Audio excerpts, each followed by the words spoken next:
In a faraway village called Biberi, the men were very poor. They relied solely on their farm produce to make a living and to feed their families. The village had no school, no hospital, no electricity, no borehole and other things that made life easier. The people of Biberi were struggling, especially during times when their crops did not yield well. Other neighboring villages were much more prosperous and often mocked the people of Biberi for their poverty. This hurt the people of Biberi deeply and made them very concerned. Whenever they visited other villages, they saw progress and wealth, but their own villages remained poor and undeveloped. One day, the men of Biberi gathered to discuss what they could do to solve the problem of poverty in their land. As they were talking, they decided to visit a great witch who lived deep in the forest. They believed that this witch could tell them why their village was not thriving and what they needed to do to change their situation. Their king Ezekiel was also very poor. Poverty affected him and his household just as much as it affected everyone else in the village. During the meeting, Jamie stood up and said, "How can we prosper when poverty is dealing with our king and his household? Poverty is playing with us like a football. We must all come together to banish this poverty from our land so we can hold our heads high among other villages." Jamie then told them tomorrow we should all gather at our forest called Ujar Forest to begin our journey to find the great witch Ubana, who lives deep in the forest. She will tell us what we need to know. The men agreed on their plan and returned home to prepare for the journey the next day. They were determined to find a solution to their poverty and bring prosperity to their village. The next day, all the men of Biberi village told their wives to stay back. They were going on a journey that will end their suffering and poverty, bringing prosperity to Biberi. Their wives were so happy and wished them well. The men of Biberi began their journey, traveling deep into Ujar Forest in search of the great witch Ubana. After 5 days of trekking through the dense forest, they finally stumbled upon Ubana's hut. They gathered around and explained to Ubana why they had come. Ubana told them that Biberi village had been cursed by their forefathers. This ancestors had raped a poor orphan maiden to death and thrown her body into the Ujar forest. As she was dying, the maiden laid a curse on them. Their generations will never know joy. Poverty will cling to them like sweets, drain them out like a disease, wealth will flee from Biberi and prosperity will be their enemy. The only way to break this curse was to find the ancient Vagina and do what was necessary. The men of Biberi were shocked and horrified. An ancient Vagina, they exclaimed. Ubana explained that this ancient Vagina was filled with Maggots. The number of maggots that emerge from each person would determine how many years they will live and be healthy. Each man had to eat maggots that came out for him. The number of maggots would determine the years of wealth and life left for each person. If they did not follow these instructions exactly, the curse will not be lifted. Some men were so disgusted by the idea that they ran out to vomit. Ubana asked if they were ready to proceed. The men, remembering their poverty and suffering, agreed. They were willing to do anything to be free from poverty. Some desperate men started saying they will eat the ancient Vagina and all the maggots inside it to live forever. Others said they will swallow the maggots whole to save time. Ubana listened to them and warned, "No. You can only eat the number of maggots that came out for you. If you do otherwise, the ancient Vagina will strike you dead." The men of Biberi, now understanding the seriousness of the task, agreed to follow Ubana's instructions. They were ready to do whatever it took to leave the course and bring prosperity to their village. Ubana and the men of Biberi continued their journey to the ancient Vagina to lift their curse. They walked for days through Ujar Forest until they finally stumbled upon it. The sight of the ancient Vagina with so many maggots crawling on it was too much for some men, and they ran off screaming that they had seen something unimaginable. But the brave men of Biberi lined up, each taking turns to eat the maggot from the ancient Vagina. Some men cried as they came out because they only ate a few maggots, meaning they will not live long enough to fully enjoy their wealth. The king of Biberi, Ezekiel, ate only 3 maggots. This means he will only live for 3 more years to enjoy his wealth. He cried profusely over the short time he had left. The men continued taking turns. Some rejoiced when a good number of maggots came out for them, while others cried knowing their time was short. The joy and sorrow were mixed among the men of Biberi. Eubana warned them to keep this secret from their wives and the women of the village. She told them that if the women found out, it will not end well.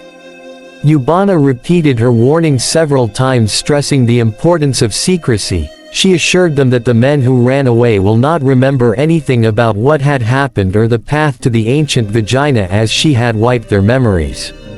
After the brave men of Biberi finished eating maggots, they began their journey back to the village, determined to enjoy their newfound wealth for as long as their maggots allowed. As the men of Biberi entered their village, they couldn't recognize it. Beautiful mansions stood everywhere, the roads were well paved and there was electricity, good schools, hospitals and borehole water everywhere. Streetlight lit up all the roads and exotic cars were parked in front of the houses. Biberi had transformed into a city. The few weak men who had run off during the journey were still living in abject poverty, suffering in their wretched hut with their wives and children. They regretted their decision daily, especially as they saw other men so rich. The men of Biberi had become the envy of the neighboring villages. Their king Ezekiel decided to throw a grand party and invited men from the neighboring villages to show off their newfound wealth and to make them take back all the insults they had shown at Biberi when they were wallowing in poverty. The women of Biberi were so happy, singing and dancing for their husbands who had broken the yoke of poverty, unaware of the secret behind their breakthrough. At the party, the men of Biberi were throwing money everywhere. There were plenty of food and drinks, and people from other villages ate and drank to their fill before returning home. The children of Biberi resumed school in a good environment, and peace, joy and happiness returned to the village. Meanwhile, the weak men who had run away were still suffering and regretting their decision every day as they watched their fellow villagers thrive. Years passed and the men of Biberi began to die mysteriously. Some died in 3 years, some in 2 years, and some in 4 years. This caused many of the men to die, leaving their wives as widows. The women of Biberi were surprised and became worried by the rates at which their men were dying. They started suspecting that something was wrong, and that the source of their men's wealth might not be pure. Determined to find out the truth, the women of Biberi sent a young and beautiful maiden named Alara to discover the secret behind their husband's wealth. Alara was well known for her beauty, and many men in Biberi had begged her to be their woman, but she had always rejected their advances. The women believed that Alara could use her charm to uncover the secrets. One day, a man from Biberi named Jamie met Alara and offered her a lift. Jamie begged Alara to let him test her sweetness, saying he would do anything for it.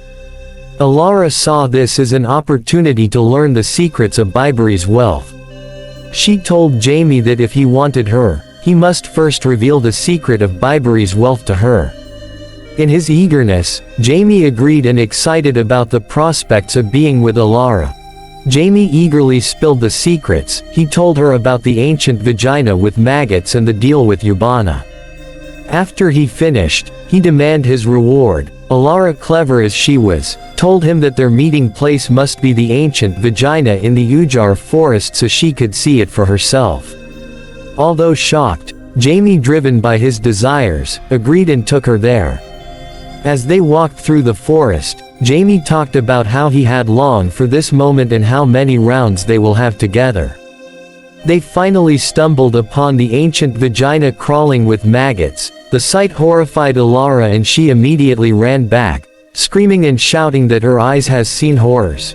Jamie chased after her, begging her to stop, but Alara kept running until she reached home panting in fear and shock. Jamie, realizing he had betrayed the men of Biberi for nothing, hid in his room crying bitterly. Alara, after calming down, gathered the women and told them everything she had learned and see.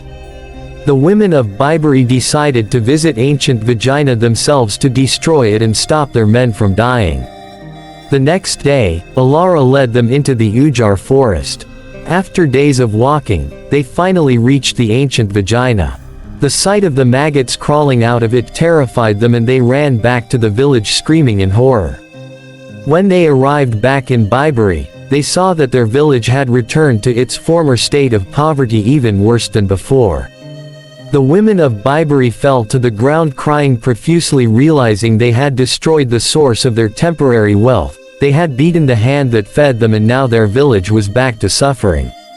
The men of Biberi village decided to journey through the Ujar forest once again to seek help from Ubana. They hoped she could take pity on them and lift the curse that had brought so much suffering.